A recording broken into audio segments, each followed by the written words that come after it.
Spotlighting Hawaii's leaders. We want to bring in Governor David Ige. Good morning, Mr. Mayor. Lieutenant Governor, good morning. Thanks so much for joining us. Mayor Derek Kawakami. Thank you so much, Senator, for being here. Spotlighting the issues. Where is the virus right now in our community? How much is this overall going to cost the state? How are you responding to the community's concerns? Talk about the level of citations that you guys are writing. Spotlight Hawaii with Yanji Denise and Ryan Kalei Suji on the digital platforms of the Honolulu Star-Advertiser. This episode of Spotlight Hawaii is brought to you by Beachside Roofing.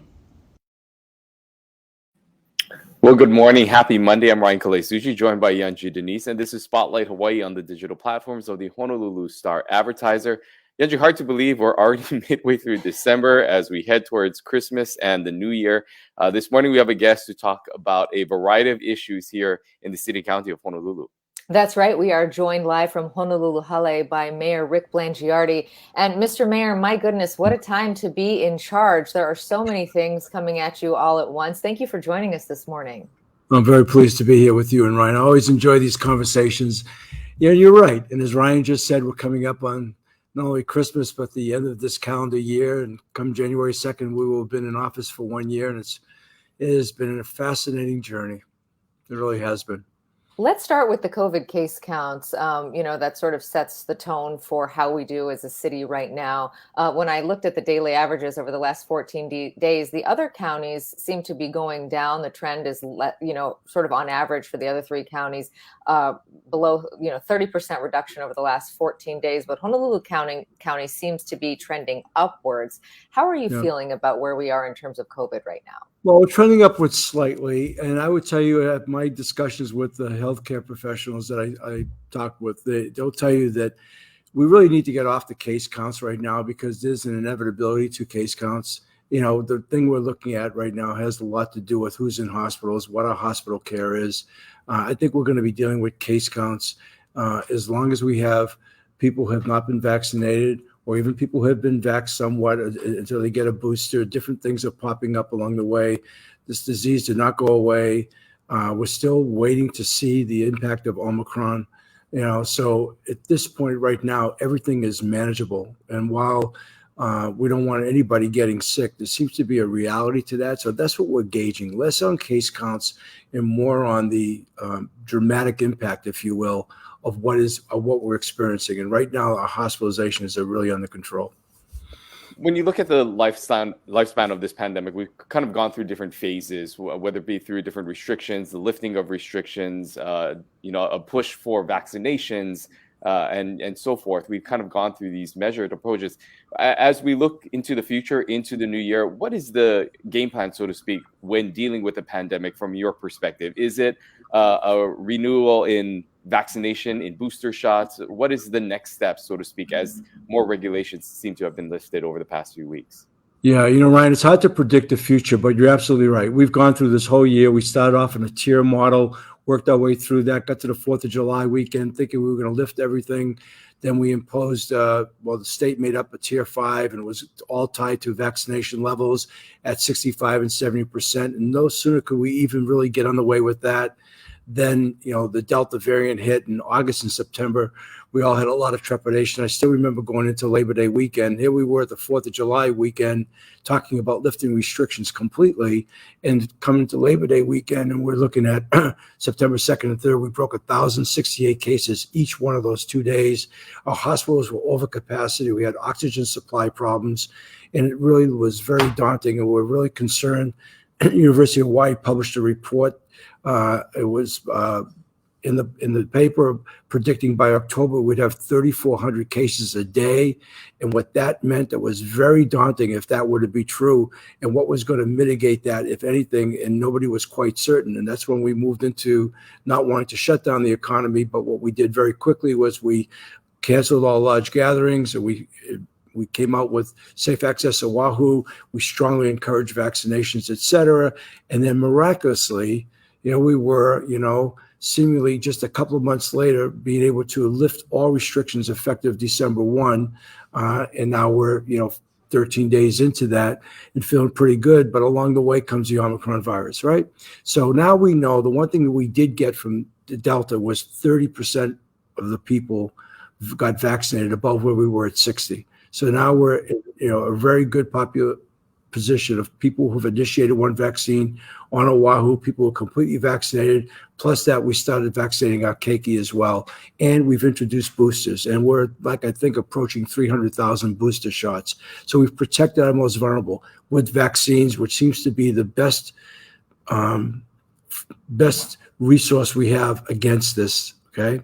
So now on a going forward basis, having gone through all of that, I think it's safe to say that we'll have to pay attention to what happens with Omicron and whether or not it remains to be what a lot of people have called incidental as far as its lethality. It hasn't been known to do that, but it's really still a little bit too soon to tell. Delta seems to still be the major thing to deal with.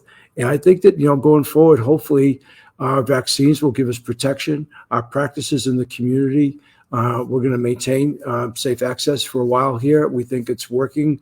We've not seen the cluster reports. I think people will be wearing masks. I still see people wearing masks outdoors all the time, even though they don't have to. And so I think our community has been amazingly responsive. And that's so I think on a going forward basis, we're going to be very careful.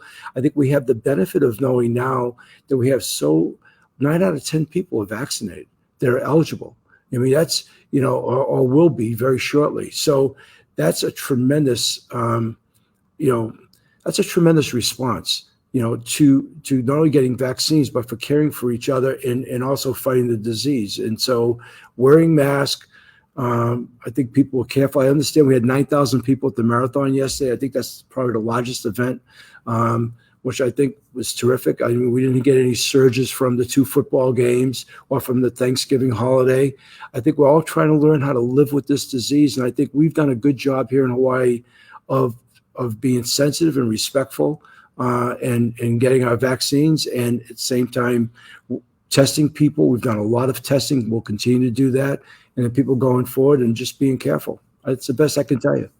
You mentioned safe access to Oahu and that it will be here for some time. Do you have any sort of a threshold or idea of when that could sunset and what you would base that on? And then following on that, Christine Donnelly, who writes the Kokua column, says, can you ask about enforcement of safe access to Oahu requirements? How do restaurant patrons report restaurants that are not checking cards or tests? What agency follows up? So first question, how long will it be here? And second question is Christine's. What about those who are in violation? Yeah, I haven't.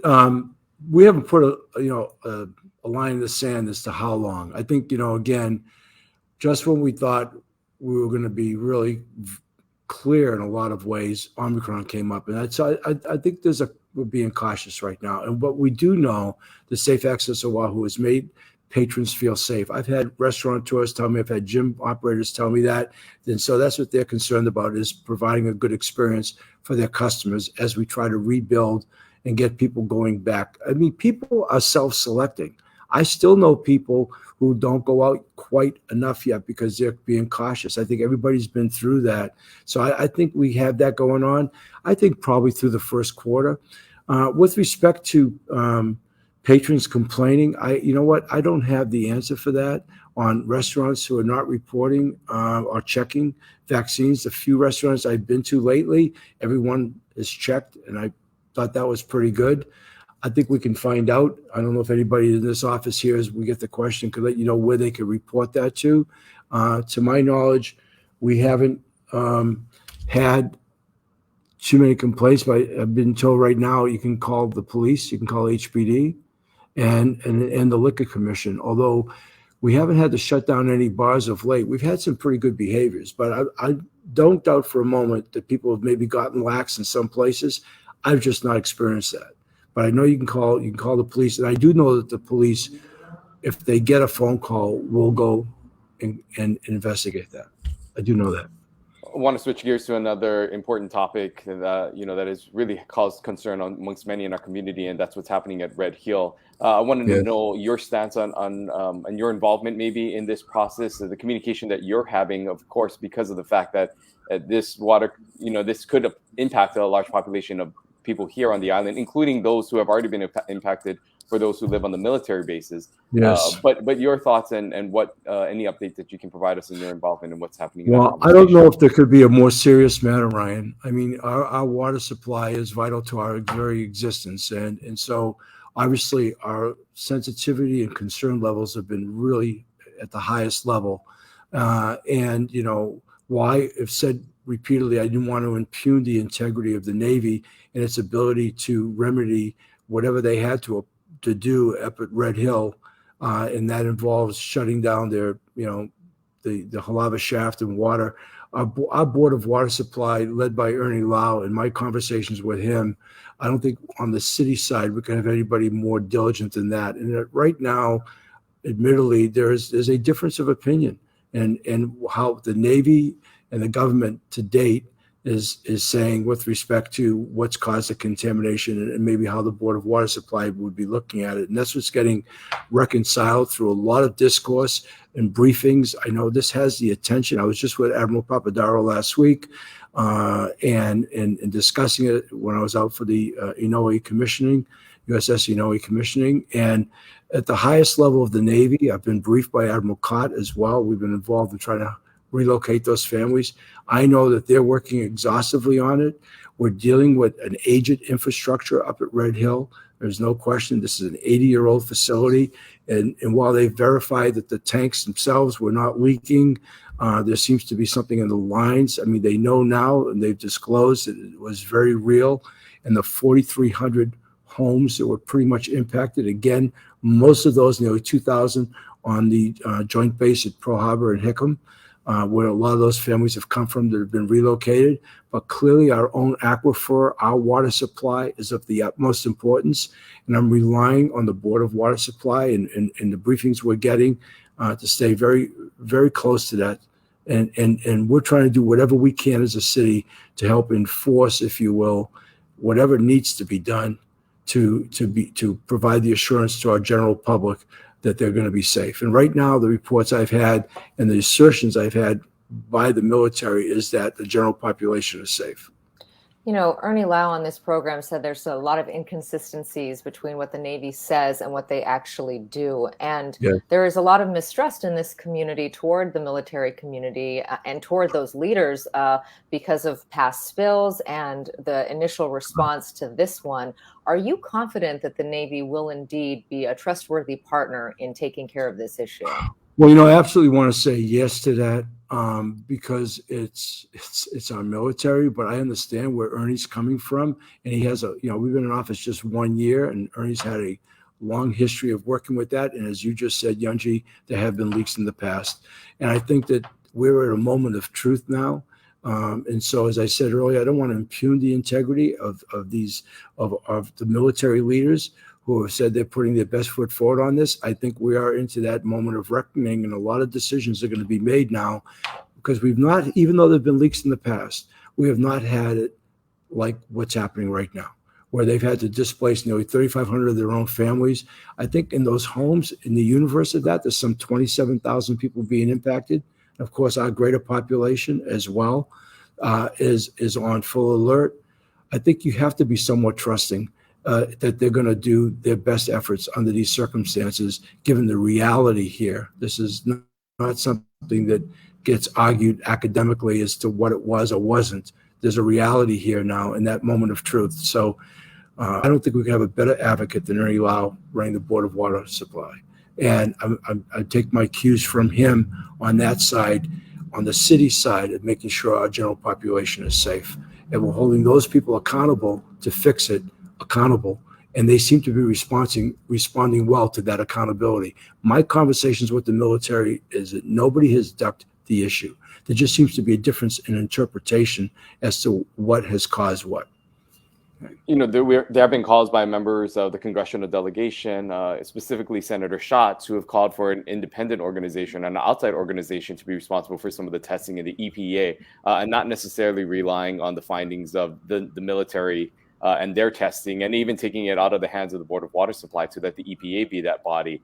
Your thoughts on that for what Senator Schatz's proposal and his recommendation? I think, Ryan, given what's at stake, for testing, let's bring in the very best test we can get. And if in fact the EPA somehow is interpreted as being even better than our own border water supply, and that's going to create safety and peace of mind, then I'm for that. The one thing we don't want to do is subordinate our general public to any feeling of being threatened, if you will, by contaminated drinking water. So whatever's going to provide assurance, look, it's been difficult enough. We just opened up today's discussion talking about all that we've been through with respect to COVID.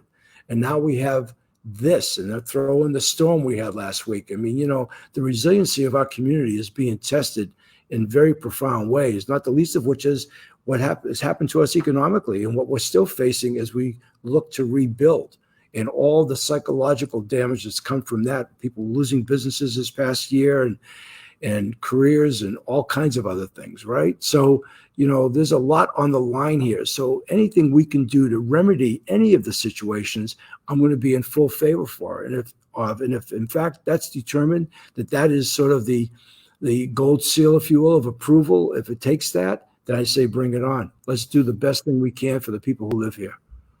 Another thing testing, I would say, the patience of a lot of people in our community is the conversation on rail. We talked about COVID, we talked about Red Hill, and now something else that's caused a lot of controversy, that is rail. Lori Kahikina was on this program recently. She said Middle Street is basically off the table. I know that when you were campaigning, you said that was still an option. If it didn't pencil, then that's where it would end. She says they have the funds to get to downtown. Tell us what your thoughts are on the project as it stands right now. And she also said that they plan to hopefully turn over the keys to you folks, at least for part of the rail by next summer. Do you plan to actually allow the train to start running when you get those keys? Well, with some trepidation, let me contradict you for a second or defend myself. I never said during the campaign we would stop at Middle Street. I never said that. I think the guy I was running against said I said that. We never said that. What we did say, though, is if we didn't have enough money to build it to Album 1, what I said all along, if the numbers don't make sense, the strategy doesn't make sense, and the numbers weren't making sense. And of course, as we also said during the campaign, we weren't privileged to the inside numbers, if you will. I tried to get those from, at that time, the CEO, Andy Robbins, to really understand what their thinking was. And I was told, after you get elected, we'll be happy to divulge that. Meanwhile, just before we came into office, as you know, the prior administration fired the CEO, pulled out the P3, announced a multi-billion-dollar overage and a completion date somewhere around 2033. That's what we walked into. And so since that time, what we tried to do very simply was understand the numbers. And so, Lori's already said some things. We are in breach of contract with the FTA, okay, and have been for some time now. That's a very serious position to be in, and one has to be very careful when one starts talking about being in breach of a landmark case. At the same time, it could be argued that the public's trust has been breached as well. And so everything we've done over the course of the last month, and we meet weekly, both with the Hart Board, with Chair of the Hart Board, with Chair Waters from the City Council, with Lori Kahikina and Rick Keene and Roger Morton and John Nauchi. We spend 90 minutes a week, and we have ongoing calls throughout the week on where we are. And as she's just disclosed to you, we're not going to stop at Middle Street. We know we have enough money to get us, we hope, down to downtown. Beyond that is where the problem lies, and that's where the current deficit, I think was reported, $1.97 billion lies, and what it would take to get from a downtown or perhaps a civic center location. So that's what we're evaluating. But I need to go back, and I'm not at liberty to talk about some of the things that are on the table with the FTA. I've had several conversations with them. I think I'm going to be going back to come to an understanding of where we are, because the FFGA, which is the full funding grant agreement that this city entered into with the Federal Transit Authority, requires us to go to Al Moana. If we can't do that, then there's a forfeiture of funds, and there's already precedent to do that. And we're trying to argue, with them and in the sake of where we are, what a fully functioning rail system is. And so we're going to try to see how far could we possibly build it. So right now, we think we probably can begin interim operations in either July or August of 22, as Lori's probably already said. There's probably going to be a natural pause at Middle Street, but we're not even going to get there, it looks like, until the spring of 24. And then after that, it's about a 5-year window to get downtown, down the Dillingham corridor. And the Dillingham corridor is going to have 2 systems being built virtually simultaneously. It's going to be the guideway above for where the cars are going to ride. It's also the underground utilities, which is a bulk of expenses going down there. So this is no small task to come down that Dillingham corridor to get us past Chinatown. And my target personally is to get to the Civic Center, which is right outside of right on the doorstep of Kaka'ako, which would leave us 2 stops short. That's what we're trying to determine based on the amount of monies that we have available to us. Can we do that? They've done a lot of how you want to say it, they've revalued their engineering, and so there's been other things that they've done as well to reduce costs, which is why the numbers have come out differently. We've hired and got through Tri-Unity a third-party review verifying those numbers on our costs, so we feel pretty good about what we're doing. And all of this lends itself to saying, okay, what are the numbers and what makes sense? What's our strategy? What can we actually deliver without raising property taxes to people, and what's acceptable to the FTA? And that's the part that I can't really speak about because I don't know yet, because clearly, as it's been said, we don't have enough money to go to Ala Moana, and how are we going to do that, or do we do that? And that's what's hanging in the balance right now. Also, in that conversation with Lori Kahikina, she announced that she would be accepting the role of a permanent position, taking over and going from that title of interim to the actual CEO and overseeing this project. Your thoughts and confidence working with her thus far, and just the overall relationship you have, and your thoughts about her taking over this role permanently? I'm going to be very supportive of Lori. I've seen how she's worked this past year, and she's brought a lot to this. We didn't walk into an ideal situation, as I just described. And I think given that circumstance, I don't think anybody could have worked harder or apply their knowledge and everything else that she's brought in the decisions they've made, the hiring that they've made, the people they've surrounded themselves with, the reorganization, if you will, of how things function, the collaboration with the Heart Board itself. And Colleen Hanabusa coming on board has helped a lot, and she's in those weekly meetings. I can tell you right now, it's unprecedented what we do here. Having the chair of the Heart Board, the chair of the City Council, Lori and Rick, my head of Transportation Services, there's nobody in the state that knows anything more about transportation than Roger Morton. I can promise you that. And John Nouchi is a great deputy. And Mike Formby's in here as the managing director, and he knows a lot about rail as well. So we've had the best minds. It's been very educational for me, applying it in a collaborative and cooperative way to make the most out of this, because we feel an enormous obligation to the people of this island here to do the best we can by this. We have remained somewhat under the radar, at least I have, in talking about it, because I still have yet to work out where we are with the FTA, and that's coming. But we had to get all this other stuff organized first, and then we'll be happy to talk more specifically, definitively, about where we are with rail. But that's a big conversation that's going to happen in January. Another transportation issue affecting the city right now is this issue with the handy van and the hack that has happened. Yeah.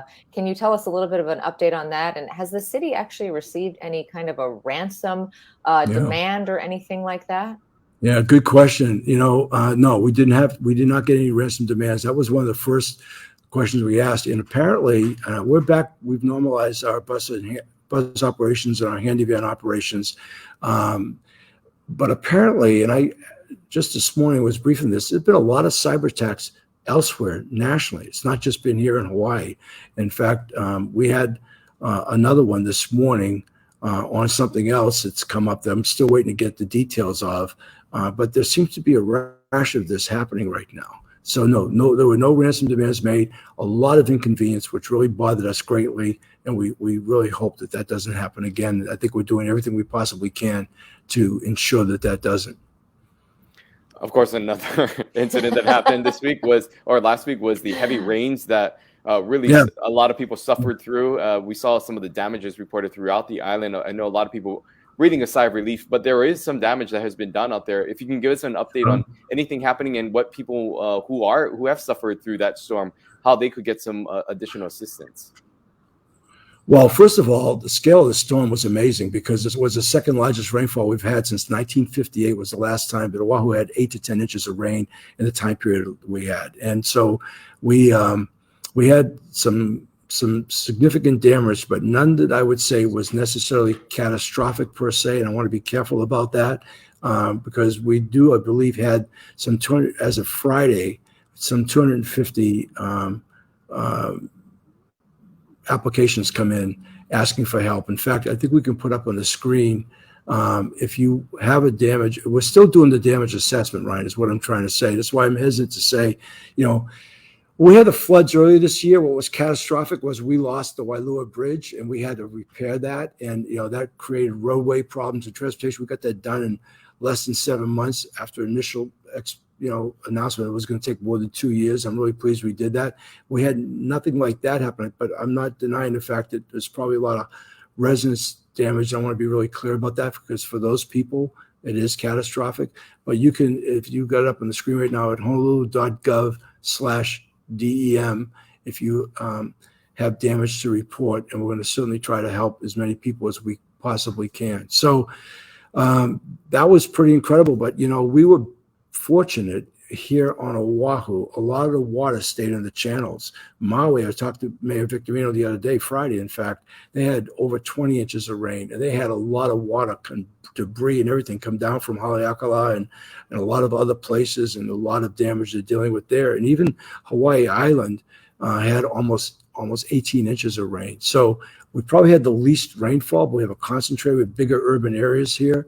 And we, I think, got by this storm as best as one could hope. I know we had some early hours in the emergency operating center hoping for the best. It was a tough storm, and we just keep going forward and doing everything we can against future flood. I mean, we've got a couple of flood mitigation projects going on right now, but we're just going to have to deal with that stuff on a going forward basis and hope for the best. I know we go from issue to issue to issue. I want to get in one more, and that is the Aloha Stadium, the redevelopment plans for Halava. What are your thoughts? Governors Abercrombie, Cayetano, and Wahe'e have all said that the focus should be housing, not a new stadium, and they say that perhaps a stadium should be built on the UH Manoa campus. Yeah. What are your thoughts on that? Should there be a stadium at Halava? That's a topic I really have a lot of interest in. So I'm glad you asked me that. I remember playing at the old stadium and then coaching at the old stadium. And when they announced that they were going to build Aloha Stadium at Halava, that seemed like it was so far away. Why? Why would they do that? Because of the intimacy of Mo'ili'ili, if you will. And then in turn, it became, I can't believe I've lived through a whole cycle of a stadium, having been there on opening night and coaching in the first game. And now it's been closed, but I have. And look, the Halava site got to be pretty convenient, but I don't know if you can build it on campus. I know that they're talking about expanding, and I've been to the stadium. I went to the first football game that was open to the public. I went to the stadium that night. We had 5,000, 9,000. It's a much different experience. It's more intimate. You're basically on top of the field. And I know they're talking about by next year expanding it to 15,000. But I think what the governors are approaching is something bigger than that. My concern, since I go way back to that field, having practiced there and played there and coached there, and Dole Street's always been the same. Lower Campus Road has always been the same. The only thing they ever did, and I forget when they did it, when we finally built the baseball stadium, they opened up the back end of it to get out of there. It's the road structure. If you're talking about any kind of, I don't know how that works. When we talk about the feasibility, I think there's probably somewhere to make enough space down there to build, well, I think what they're talking about, a 25 or 30,000 seat stadium, perhaps. But it's the ingress and egress that I don't understand, because that road system in and around, that's been the same cutoff on H1 forever to go around, and then going up University Ave to get around Dole Street. And it's been challenging enough when we've had sellouts at the Stan Sheriff. So I can't understand how that then becomes feasible to build a stadium there. So therefore you go back to the existing site with the access to the rail, et cetera. I'm looking forward here as to whether, I think Halava seems to be a designated site that would work, other than, and I don't think anybody here seems to want to talk about building on the West Oahu campus, which is where I thought they might think about, because it seems to me you'd have the flexibility of doing that, because ultimately if they build this 35,000 seat stadium first, they got a 98 acre situation. They're talking about 23 acres for the stadium, and then the balance would be, for retail. That's a pretty crowded situation. So does that answer your question? I think, I mean, to me, Halava seems like it. I've seen the models of what they're talking about, which is just slightly Mackay of where it is right now. And then they would build out and develop. And look, and those kinds of complexes, they look great when you listen to the presentations. And we certainly have the road system that gets us there. And then you'll have rail. So that's probably the most feasible thing. And I'm hesitant because I'm appreciative of the fact that, the governors, John Wayhay and Neil Abercrombie and Ben Kaitan, have come out, 3 governors I knew during my time before and when I was involved in the UH football program, that they take such an interest in it. I have yet to have one of them tell me how they would do it with the roads. I get the notion. Playing on campus is a great notion.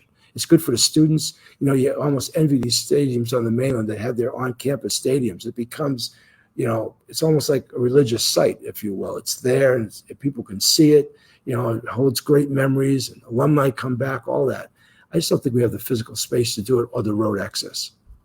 Half an hour goes really quickly when we always speak with you with a variety of topics, and we really appreciate it. But before we let you go, I just wanted to allow you, this is our last show with you this year. Any final message that you have for those watching as we head into this holiday season? Well, and I thank you. I think, look, we have been through an incredible year, and this just so happened was our first year in office, but it was an incredible year for all of us, what we've just experienced. And so all I can do is really, from the bottom of my heart, I really want to wish everybody who may be watching this show, everybody who lives here, with the holidays here, just a joyous holiday season. And I hope that everybody's hearts are filled with love and laughter. We've been through so much. We've got a great future to look forward towards. And I just want to wish everybody good health, especially. Okay, Mayor Rick Blangiardi joining us from Honolulu, Hawaii. Thank you so much for spending so much time with us this morning. We appreciate it. Thank you. So the questions next year get a little easier, right? Only if the issues do. Hopefully they do. And hopefully they do. Better days ahead. Thank you both. Aloha. Thank you, Mayor. Great to hear from him. We covered a lot of ground. Sounds like he's pretty comfortable with where the cases are now. He said that pretty much we need to get away from looking strictly at case counts and really shift our focus to hospitalizations, basically saying that the virus is here and that we're going to have, some cases for the foreseeable future. So how we interpret the data, sounds like from him, needs to change, and the focus should really be on hospitalizations. And at this point, we are in a place where we can take care of everyone who needs care. Yeah, and we also heard from him on the issue of Red Hill. You could really hear in his voice his concern and the fact that this is an issue that he is working closely with all the officials involved, from the military to those local officials, and also saying and putting a lot of confidence behind Ernie Lau, saying, he is probably the best person that we have in the city and county of Honolulu working in that position. We've seen that passion when we interviewed him last week, Friday. If you missed that episode, we encourage you to go back and watch and listen to Ernie Lau explain what is happening at Red Hill and really sense that passion. But the mayor saying that he will continue to work closely with the Board of Water Supply, as well as all the parties involved, to stay updated on what's happening, and also reminded people that the military has sent some of their best and brightest, as he said, to really help to find a way to mitigate and solve this situation. Yeah, on the issue of restrictions, he did note that we did get rid of quite a few restrictions at the start of this month, but it does sound like Safe Access Oahu is here to stay. He says at least through the first quarter of the year, because he's heard positive responses from business owners, from restaurants and gyms and whatnot, that this program is working and that it's inspiring a lot of confidence in patrons. The vast majority of the residents here in the city of County and Honolulu have been vaccinated, and so it sounds like we're going to have that for some time. On the issue of rail, there does sound like there's a lot still obviously to be worked out. He says that they need to meet with the FTA, because as it stands now, they are in violation. They don't have the money to go all the way to Ala Moana Center, which is what the contract demands. And so his hope is to get it to Civic Center, and that would satisfy the agreement. And they're going to work all that out, hopefully in January, although it's doubtful that just one meeting will take care of that issue. But he did express his confidence in Lori Kahikina, and it does sound that, for now at least, we've moved on from Middle Street, and really we're looking forward to downtown, Civic Center, and perhaps beyond. Yeah, the conversation that no doubt will continue to go on with the rail, and we'll continue to try to our best to get not only the mayor on, but Lori Kahikina and stay updated with that project as it continues to evolve. On Wednesday, we will be speaking with Lieutenant Governor Josh Green, who will update us on some of the things that are happening, of course, with COVID-19. We also know that he personally visited Red Hill, want to get his thoughts on that as well from his experiences by being on site. As we look forward to that conversation with Lieutenant Governor on Wednesday here at 10:30. Until then, stay safe and aloha. Aloha. This episode of Spotlight Hawaii is brought to you by Beachside Roofing.